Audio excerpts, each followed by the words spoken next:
I was a communist for the FBI.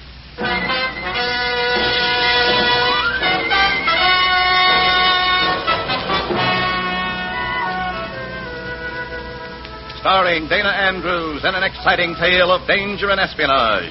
I was a communist for the FBI.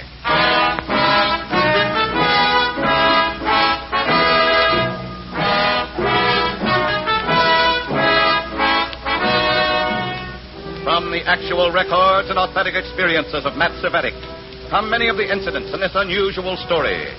Here is our star, Dana Andrews, as Matt Cvetic, who for 9 fantastic years lived as a communist for the FBI. They never say so, but after a while you learn that no visitors are allowed in the Communist Party. During my 9 years as a Red, I learned that when you come to the party, you come to stay. Should the visitor try to leave, he immediately becomes a patient. Condition critical. Treatment drastic. And, as in this story, not expected to survive. In a moment, listen to Dana Andrews as Matt Cvetic, Undercover Man.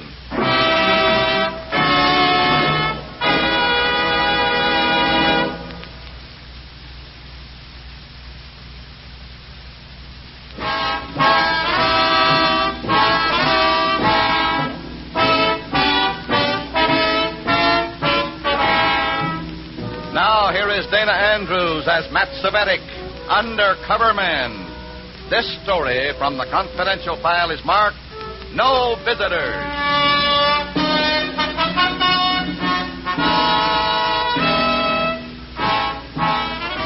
Just another cell meeting? Sure. The same place, the same faces. Comrade Keller, Comrade Ritchie, and the others. The same talk, the same thoughts. Treachery. Malicious intent disguised as the philosophy of the proletariat. But there was something wrong. Tension seemed to crackle through the atmosphere. Comrade Keller, the cell leader, was too withdrawn, distracted. Even reports of party progress hadn't moved him. He was thinking of something else, something he didn't like. It showed in his thin, gaunt face. It even edged in his voice. All right, comrades, all right. Make arrangements to stand by for emergency calls. Every one of you is to be available at any time within the next 48 hours. What kind of reason? The reason? We have a traitor among us. A traitor. A comrade determined to sell us out. Well, that's a strong accusation, Comrade Keller. Are you sure of this? A direct report from the party police, Comrade Cvetic. I thought that you especially would be interested. Was I that traitor? I made a mental roll call of the commies present as we walked toward the door. Ritchie? No. He was Keller's pet goon boy, that brass-knuckle virtuoso for the group. They were talking together at the desk right now. Dora? Radovich? No. Cvetic! There. It was coming now. The party bird dogs had flushed out a traitor, and I... Cvetic, you stay here. Shut the door. Okay. Well, what's on your mind, comrade? What do you think is on my mind? I've been discussing this situation with Comrade Ritchie here. We're taking extreme measures. Extreme measures. Yeah, traitors are unhealthy. This one will be the unhealthiest of them all. Ritchie. Okay. You're sure you know this man, Keller? Yes. And you do, too. Do I? He's been one of our most active comrades. Too active. He knows too much. And we know he's been in touch with the FBI. Who is he? Tell him, comrade, tell him. His name, Cvetic, is Kimball. Henry Kimball. Kimball? Yes, the courier for this area. The liaison man for all the cells in this region. He's selling us out to the FBI. What? I can hardly believe it, Keller. Seems he's been using the payphone in the lobby of his apartment building more than his own phone. A tap was put on it. We learned that Kimball has offered to be the government's surprise witness when our national leaders are brought to trial. Kimball has got to be stopped, Cvetic. What do you want me to do? Ritchie is your It's got goon to be boy. quick and clean. It's got to be an accident. Yeah, I'm pretty good at accidents. Ritchie will handle it. And I? You'll stand by in case he needs any help.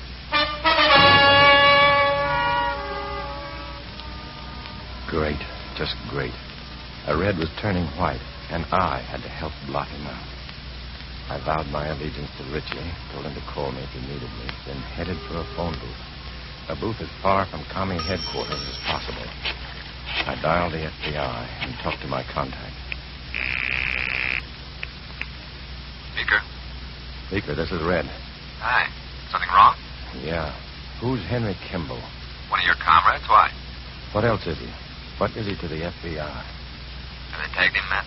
Yeah. Tagged and labeled for the obsolete file. We need him for that trial, Matt. He's volunteered to give us... I know it. The whole party knows it. Oh, fine. There's a goon on his trail right now, Beaker. You'd better get to him before... Okay. We'll find him. I'm just a few blocks from his apartment. I'll check up there. Be careful, though, chum. We don't want to overcrowd their obsolete file. From the street outside Kimball's apartment house, I could see a light shining in his flat. That was good. At least I could pass a warning on to him, put him on the alert until the FBI tucked him safely away.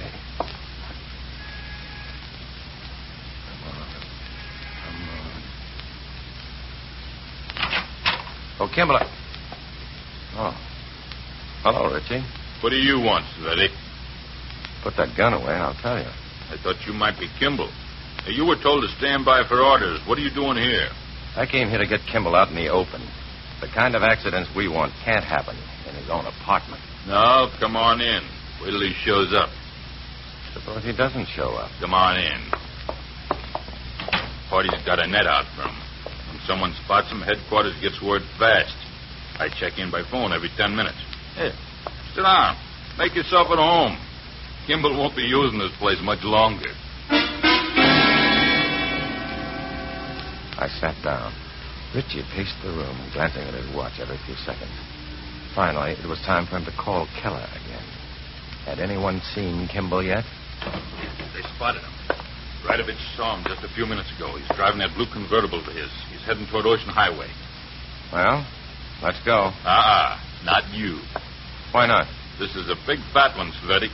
This one is all mine.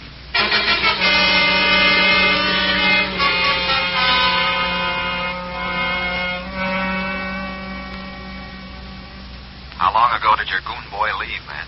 About 3-4 minutes ago, Beaker. Kimball's headed for Ocean Highway. So's Richie. Get there first, Beaker, for heaven's sake. Get there first. After that, there was nothing to do but wait. I went to party headquarters and waited with Comrade Keller. Keller was a wreck. Pacing, circling the phone, waiting. Circling, pacing, waiting. Waiting. Stop drumming those fingers, Cvetic. Sorry? Why doesn't he call? Why? Take it easy, Keller. He'll call. He'll call when he's done. Wait a minute, I'll get it. Hello? Who's this? Cvetic. Is Richie? Yeah. Well? He didn't get to Ocean Highway. What do you mean? He saw me following and changed his course. And? He went up the cliff road. And? He had an accident. A funny thing. Drove his car right off the road. Those cliffs are high. I'd say it was a fatal accident. Mission completed. The red mission completed. Kimball had tried to leave the commie road for the straight and narrow, but he wasn't careful enough. It had led him right over a cliff. Now, Comrade Keller was no longer.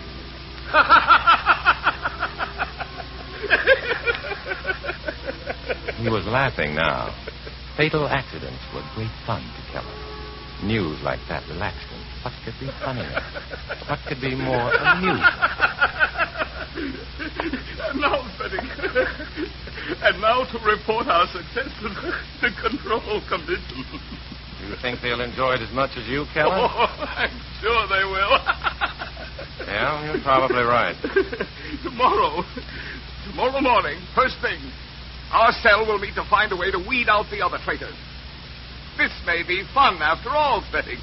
More fun than we expected, huh, Cvetic?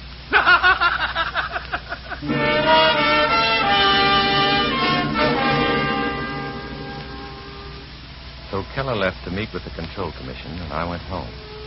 It was difficult to sleep that night. But next morning at the cell meeting, it was obvious that Keller had had even more difficulty than I. He wasn't laughing anymore. His eyes were red-rimmed and sunken, his cheeks even more hollow than usual. He looked grim, and he had good reason. You saw the newspapers, comrade? You read these papers? I'll read them for you. I'll read them to you just as the Control Commission read them to me when the editions hit the street. Listen. Government witness in mystery accident. Henry Kimball, a communist courier who had secretly volunteered to testify as a government witness in the forthcoming trial of Red Party leaders, was found seriously injured last night. You hear? Not dead, not dying, just seriously injured. FBI agents arrived on the scene of the accident only minutes after it occurred. A spokesman for the Bureau reported that they had good reason to believe Kimball's mishap had been prearranged and premeditated. You wonder why I'm upset? You wonder why I act this way? Well, I wonder how the FBI just happened to be so close to the scene of the accident. I wonder why they believe the accident was prearranged. Well, what have you to say? What has anyone to say? Oh, Comrade Keller. Cvetic? I noticed that Comrade Ritchie is absent this morning. He'll be absent every morning from now on, Cvetic. He failed at his most important assignment. He'll suffer the same penalty as any traitor to the cause. Now, what about Kimball, Comrade? What if he lives? If he lives, he'll have more to say than ever before. Well, you said you knew there were other traitors in league with Kimball, didn't you? Yes, comrade, and it's time we found them. Kimball must be silenced completely, and the traitors must be found. All right, that's all, comrade. I said that's all. Get out, all of you. All of you, out. All but you. Me? Yes, Comrade Cvetic, you. You stay right here. What for? For good reasons, Cvetic. For very good reasons.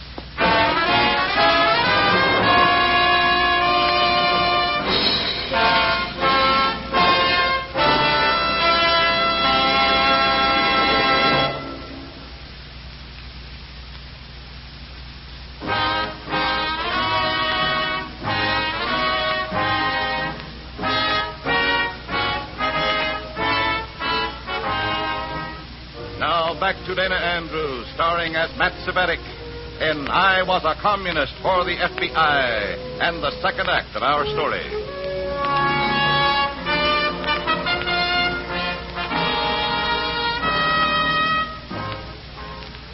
For the second time in 2 days, Keller had dismissed the cell and ordered me to stay.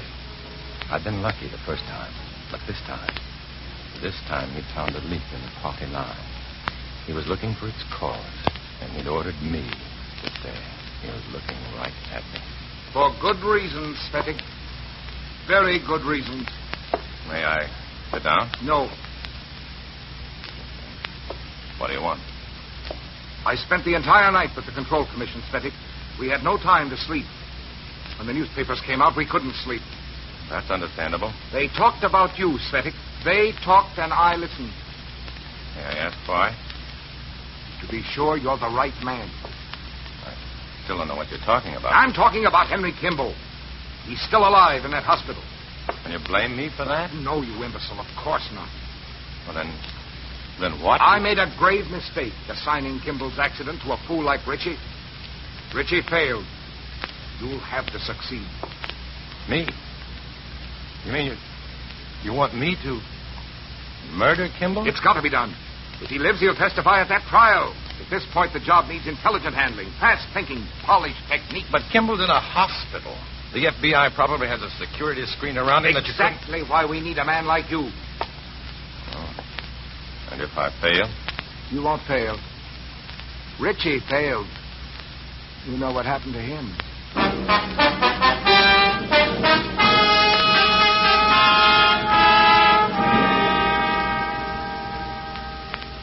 Not a chance, Matt. Kimball's room is guarded like Fort Knox. Beaker, I've got to get into that hospital. No, Matt. Look, if I don't get in, the party will send another Red to do the job on Kimball. And his intentions would be a lot less honorable than mine. No one's permitted in there without clearance, Matt. Well, you can clear me, can't you? May be rough, Matt. The trouble If I don't make it look good for the commie speaker, I'm a dead pigeon, and they'll send someone else to get Kimball. Okay. Go down to the hospital first thing tomorrow. Apply for a job as a ward attendant. I'll see that you're assigned to Kimball's ward.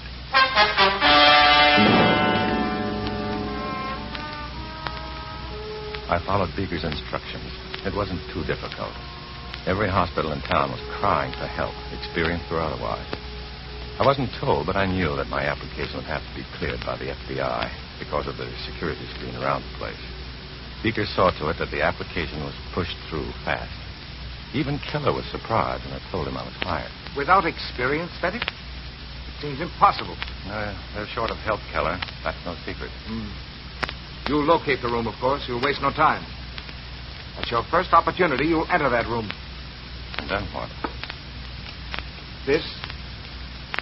A hypodermic. I don't know how to use one of them. Technique won't be necessary. In the arm, leg, anywhere. One injection of this fluid is all he'll need. This hypo will take care of everything. A hospital at night, the uninitiated, seems to be alive with sounds that emphasize the silence. A faraway cough, a moan, or the hiss of labored breathing from within a darkened room. I wasn't a very efficient ward attendant. My clumsiness irritated the night nurse beyond words. She found every excuse to be away from me. That part was fine. It gave me a chance to empty the poisonous fluid from the syringe Keller had given me and refill it with sterile water. At least if I had to administer this to Kimball, it wouldn't do any harm.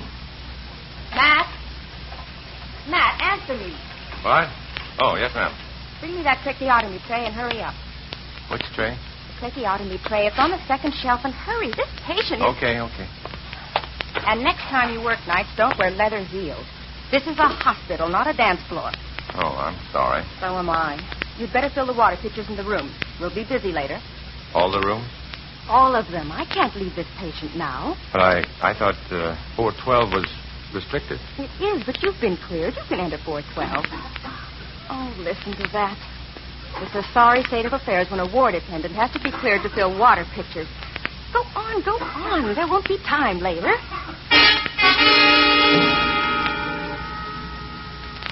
Room 412 was Henry Kimball's room. I visited every room on the floor before entering that one. I didn't know what to do.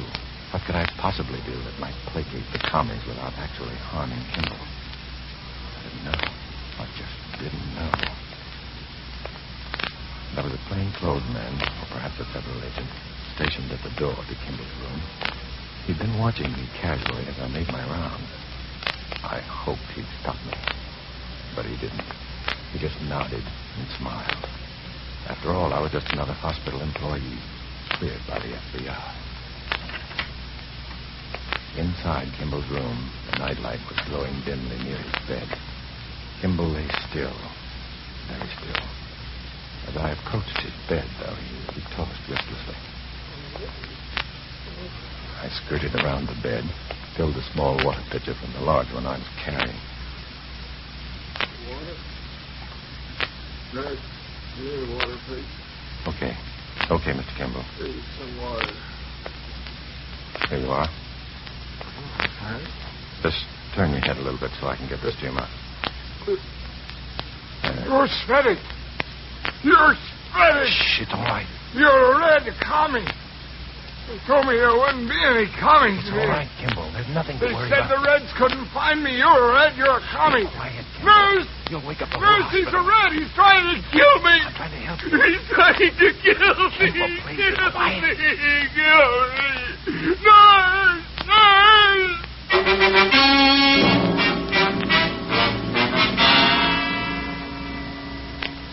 That did it.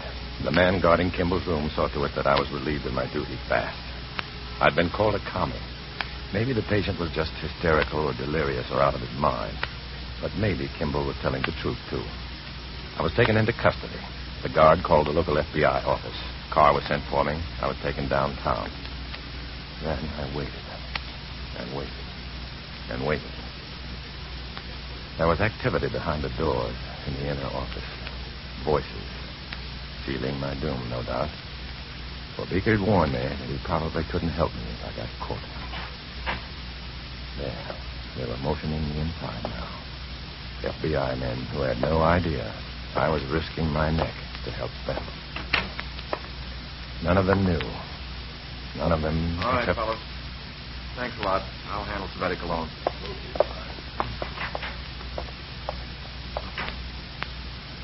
Hello, Beaker. Matt, I told you I probably couldn't help you. I know. Well, where do I go from here? Back to the Reds. What? Yeah, you've been cleared. Go on now, take off. And Matt, for Pete's sake, be careful. I can't afford to lose all this sleep. There were still a few hours left till morning. I spent them walking the streets. Kimball was safe. But how safe was I? I'd hoped to find some means of keeping the Reds happy.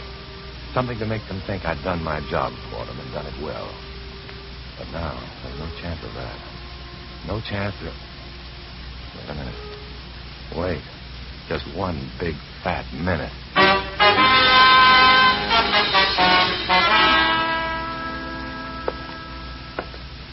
Well, Cvetic, how'd you make out with Kimball? Speak up, Cvetic. What happened? What's wrong with you? I want an audience with the Control Commission, Keller, and I want it now. What are you talking about? You heard me. I want to report. What happened with Kimball? I want to know. After I see the Control Commission. You. All right. You'll see the Control Commission, all right. And they'll see that you suffer the penalty for failure, for insubordination, for... Come on.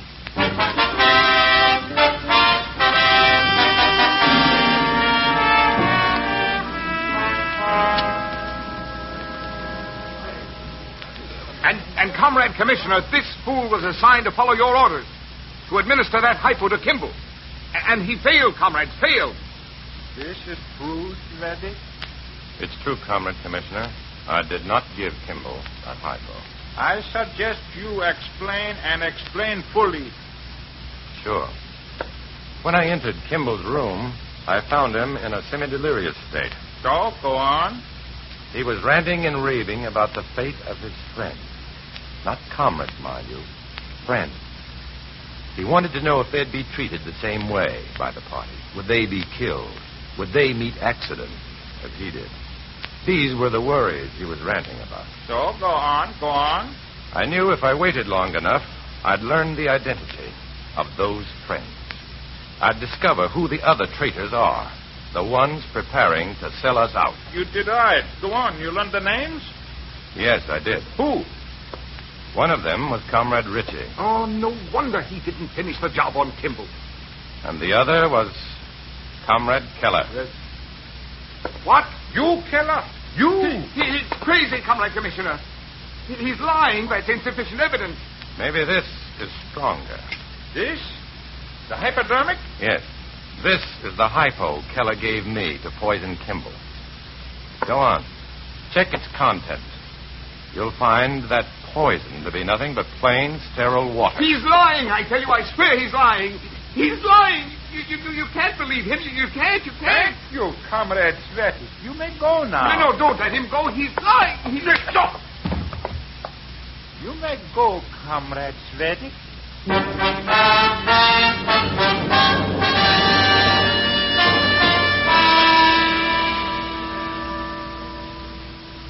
So you're clear with the commies, Matt? Yeah, I'm a hero. But be careful, Beaker. They won't give up on Kimball, you know. Yeah, they won't reach him. You couldn't get in without our help, and we don't intend to help any authentic Red. How's Kimball's health? Better. Doctor says he's out of danger. How about you, Matt? Are you? Out of danger? For the moment, I am. Just for the moment.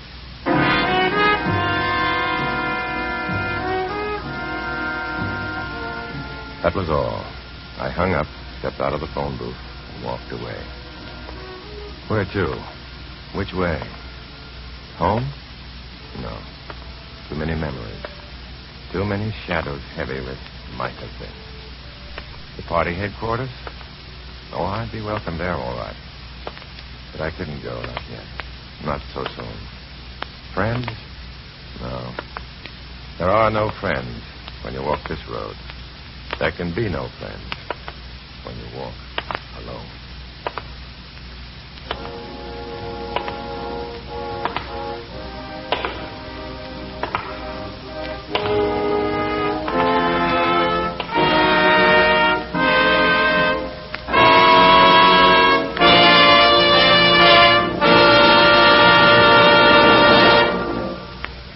Dana Andrews will return in just a moment.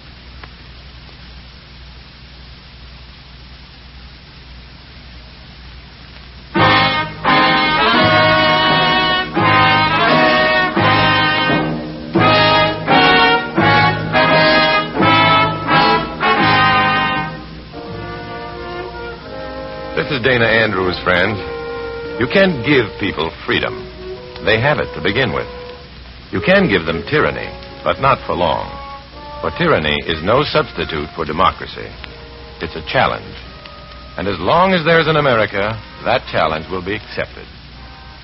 In this story, as in all others, names, dates, and places are fictitious to protect innocent persons. Many of these stories are based on incidents in the life of Matt Cvetic, who worked undercover for the FBI. Next week, another fantastic adventure. Join us then, won't you?